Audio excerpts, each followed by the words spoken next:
The biggest failure of his administration were part of the commemoration this year. Our very own Minister for State President, Mr. Kabo Morwaeng, attended on behalf of President Dr. Mokgweetsi Masisi. So, with this being the week in studio, I am being joined by Rakabo Moseki, who is a historian, to discuss the issue of ethnic and tribal dynamics as they affect African politics and what these dynamics have done in shaping West African sovereign states. But of course, we're reflecting. We're saying this, taking cue and reflecting on the Rwandan genocide. Ramaseke, a very good morning to you. Good morning. And welcome to Thank you very much, and good morning to the listeners. Okay, so we are looking at this commemoration 30 years later, and of course it's a marked event that of course will continue to commemorate because of its magnitude and significance. But if you just give us a bit of a background, our viewer that is viewing us this morning, a bit of a background, because we're tying this to ethnic differences, tribalistic politics, just that, where that dynamic played out to be such an atrocity. Yeah, well, the genocide was long in the making. That is one thing. It actually, the beginning of it was during the colonial times, particularly at a time when the Belgians colonized Rwanda. And what happened was that they promoted one ethnic group over the other. So the Tutsis were held in high regard. And I understand it was because the Tutsis were closest to white people compared to the Hutus. So they were held in high regard, even though they were the minority in Rwanda. So what happened was that they were better educated, they had more access to the resources, to land, you know, they were in business, they were in all this professions that you can think of. So they were being promoted ahead of the Tutsis. That caused resentment over the years, such that by 1959, there was already a rebellion by the Hutus against the Tutsis. And then in 1962 or thereabout, Rwanda then gained independence. And when it gained independence, I think the Hutus came into power because they were the majority of the population, almost 80% of Rwanda. So what then happened is that they then started their own program promoting their own people because they had not been progressing over a long period under colonial rule. So what then happened was that the Hutus who came to power marginalized the Tutsis and actually caused the Tutsis to leave Rwanda. They left to countries like Uganda. That is where people like Paul Kagame grew up. He grew up in Uganda only to return to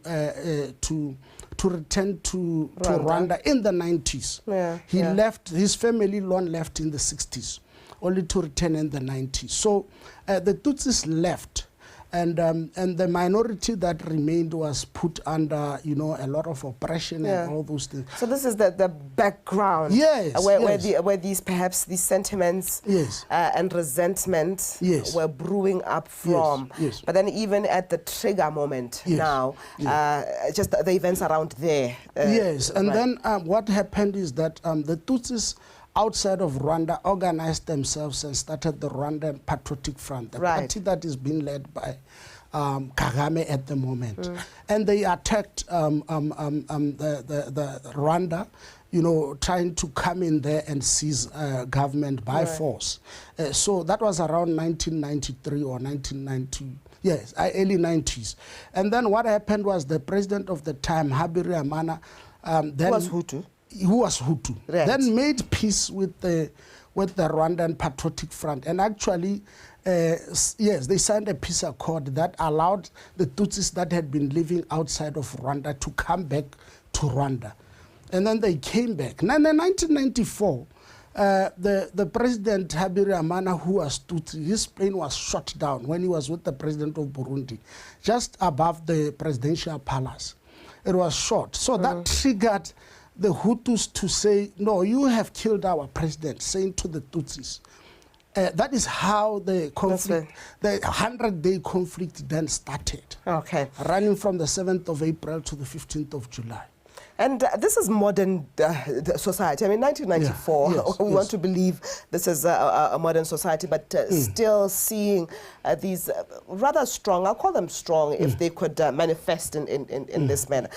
Still seeing these strong ethnic or tribal divisions within nation state, within a sovereign nation state where that unity is expected. So then we're talking about this scenario in Africa. How bad is it? We know that we also have the situations where there's a distinct tribal at least recognition between, say, maybe in the example of Kenya, the Kikuyu and the Luo. There's that distinction that happens. In sovereign South Africa, it was along the racial line, the white and the black. But how much do we see this ethnic division still playing out and affecting perhaps national unity and, in consequence, Africa? Unfortunately, in our continent of Africa, this is deeply rooted. It's deeply rooted, and it has influenced politics right from the colonial times up to today. We are divided along ethnic lines. And in some countries, it's more defined than in other countries. Say perhaps it's more defined in Kenya, it's more defined in DRC than it is defined in our country. Also because the failure of the founding fathers in those countries, they did not do enough in terms of bringing in nation building to say, you know what, now you belong to a unitary state. Nationalism. Yes, we are no longer associating or existing along tribal lines. Now we exist as one nation. I think that in our country, that was the emphasis by President Sesret Kama, President Masiri, yes. This was emphasized, you know, that we should live in harmony, we should be one people, and, you know, with time, people in our country, I mean, a lot of us have actually lost tribal affiliation. Some of us have become detribalized. You know, you don't, when you are asked for a Mukai or something like that, you know, you have to think about it, because that is not your everyday reality. The first reality is Motswana. Yes. I identify as a Motswana, for example, before anything else. And I think for my daughter who's younger, they absolutely identify as a Motswana because they don't know anything else. But Mr. Musek, let's come here though. In present day, yes, 94 was at least 30 years ago, but then let's say 2024 today, are we still seeing remnants of it? Maybe not as defined as back then. And why is it that these dynamics are able to persist?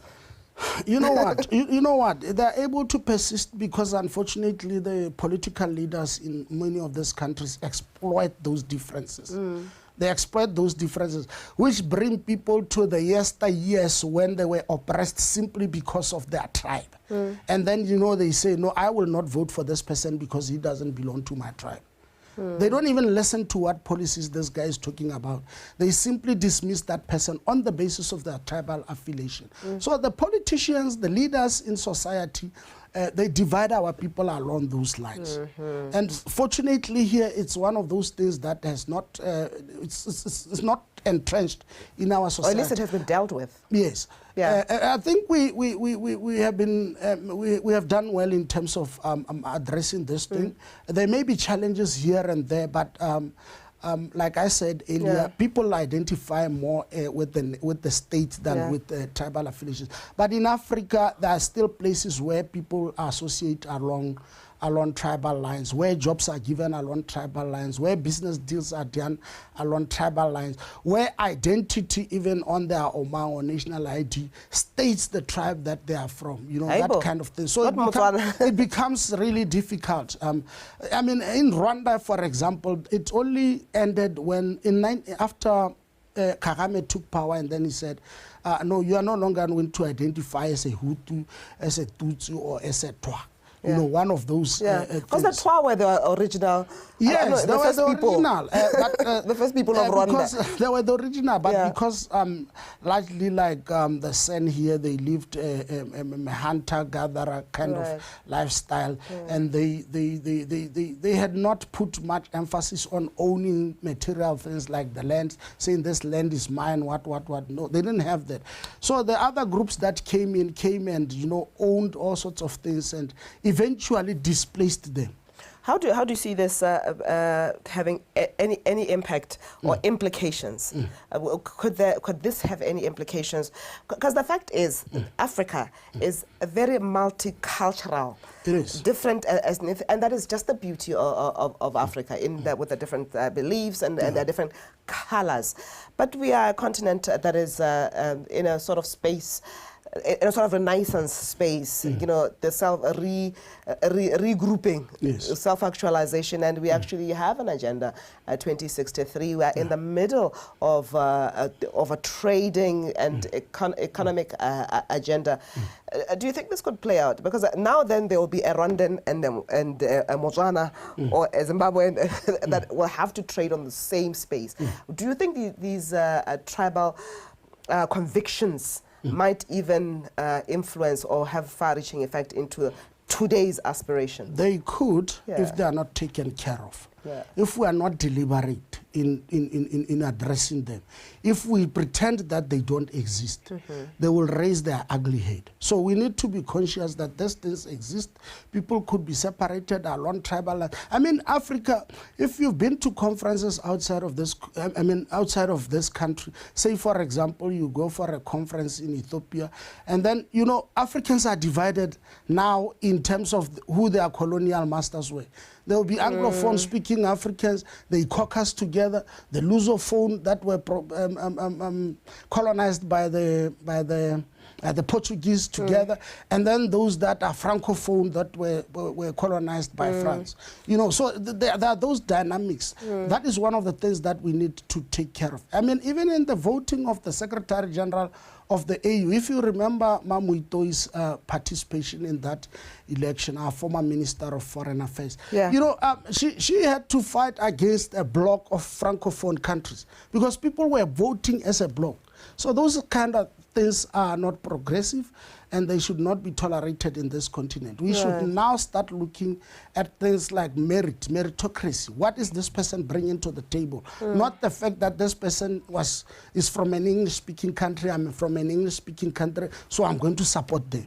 So we need to take care of those things because they will divide us, they will not build us. So we need to be conscious of them and have plans in place to address them, speak against them, and discourage them. But some academics have also attributed this to, when you talk about the effects or the hurts, the damages of colonialism, is then when colonialism afforded independence to sovereign African states, is the marking of the borderlines then that also contributed to exacerbating this problem then, where we have a geographical location where you found Botswana speaking peoples, then a border came right through them and then put them in a territory that also has Bakalaka speaking people who also were divided from their people.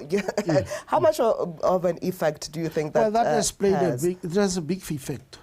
It has a big effect. But how then do we solve that? My issue is here.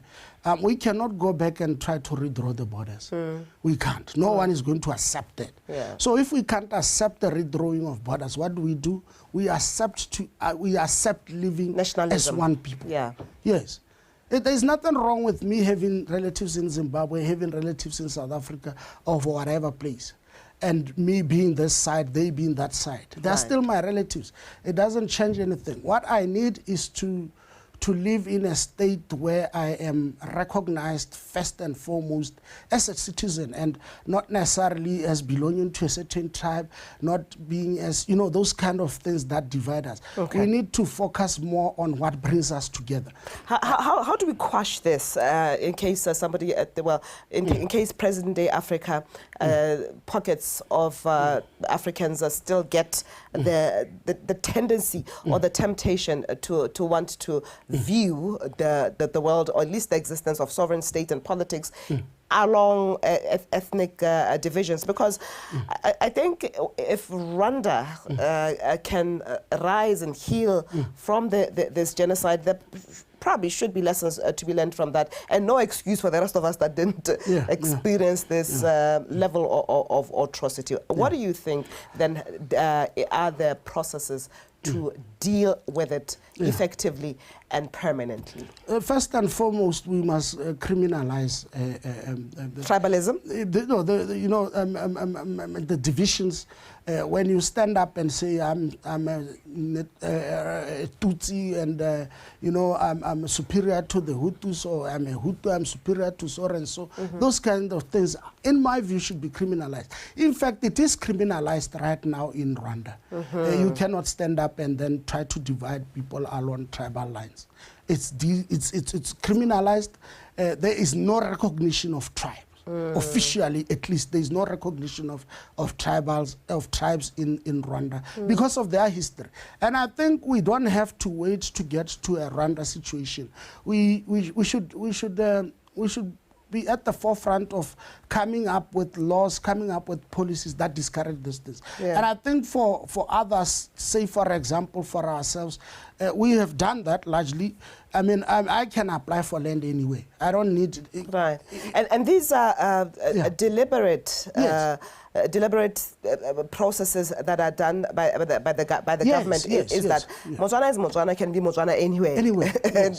In terms so of even land ownership. Everywhere. But I know people in countries who don't feel home when they move to another town. I feel home anywhere because I'm a Motswana, and I cherish the ideals, the values that have been set by my forefathers, by the people that were here before me that said, no, we are one people. So anyone that comes to me and tries to say to me, no, Umukai or something like that, so and so is undermining you, because I look at them with suspicion. Right. There's a beauty, though, in these differences. It is just a question of unity in this diversity, because this diversity is beautiful. It's colorful. How they do it differently as Kasasubia than Kasingwato. That is colorful and beautiful. What are your tips in maintaining unity in this diversity? Well, I think recognition of what we call the minorities. These people must be recognized.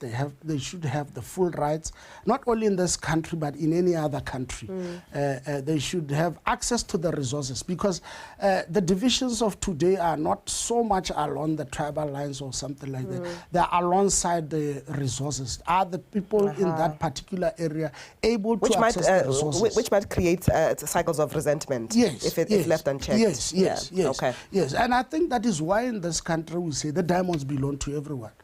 The Okavango, although placed in Ngami land, belongs to us all. The resources belong to us all. The coal you get from Murupule is the coal that powers electricity all over this country. Now imagine but in other places, you need to go into negotiations with that tribe.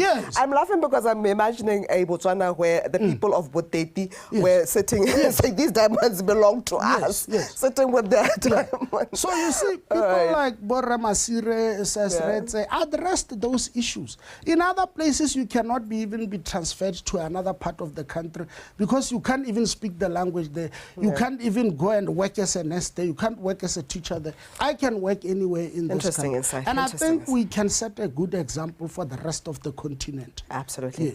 Interesting insight. Thank you for sharing this morning. I thought to localize this global commemoration, of course, a big moment for Africa, as it is for every individual African state, to recognize lessons to be learned from there. Thank you so much for coming. Thank you so much. I think we do need to reflect on this, not only in April every year, but every day of our lives, so that we do not repeat the same mistakes that were made in 1994. Thank you very much.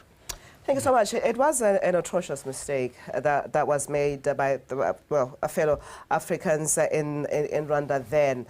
And of course, learning from this every year in April, as Rwanda holds this commemoration, the world recognizes and of course comes through to mark the significance of this to the human condition generally, where it was ethnicity and tribal divides that led to a horrific genocide where 1 million human beings lost their lives in 100 days only.